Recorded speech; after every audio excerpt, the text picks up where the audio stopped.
Unapita kwa wauni nini afu umejiachia? Ni umejiachia unaona kama amani au sio? Ukipita hapa mpaka ujishikilie. Hapa kwa wauni lazima unaita itikeli au sio? Sio issue kujishikilia babu. Unaita dharau kwa wauni au sio? Ni wote piskali tu walembo. Dharau au sio? Hao wengine piskali. Yaani umejichanganya. Sasa wewe utanifanyaje? Wewe mlembo, hao wote walembo piskali. Oya babu, jishikilie babu. Oya, hebu fanyeni jambo wewe tumfla. Wewe tulia. Unakwenda mwandike atakupiga misurusi. Tulia.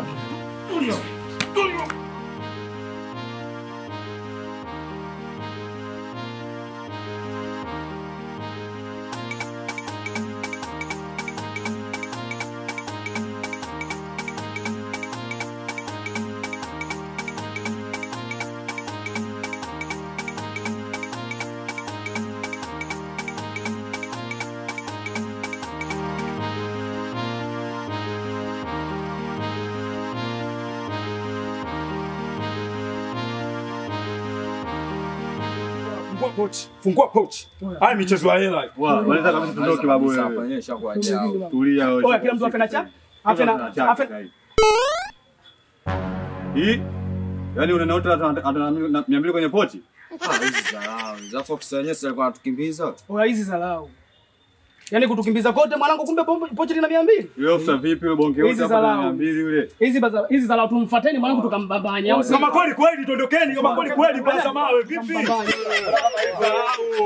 Tuondokeni sio kweli. Allah.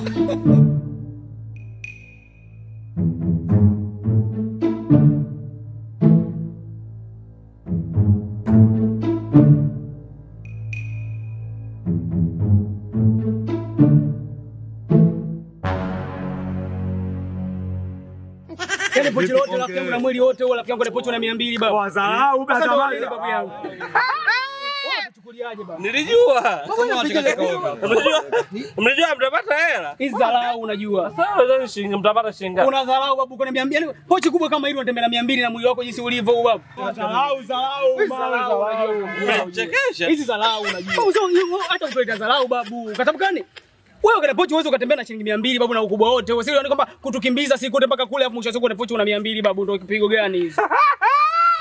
Mmenichekesha. Mlijua mtapata milioni. Hivi anachukuliaje huyu? Hizi dharau babu. Afu sikia mambo kitu kwa sababu hizi ni kazi kama kazi nyingine au sio? Sio unatukimbiza si kote afu kwenye pochi unakuwa na shilingi 200 na koposo kweli au sio? Afu kwa wauni na koposo sio itikeli babangu au sio? Hii mambo ni duki na danga che au sio? Sasa sikia nikwambie kitu. Kuna mtu ambaye unamdai babangu tukupe bambaru nini umchekeche nini si tupate nani kwa sababu si ushatuchosha. Kama cha ukweli umetuchosha. Sio deni lakini kwamba ndio hivyo inabidi ufanye kidogo utuchekeche na sisi. Tumejaa kwenye mfuko.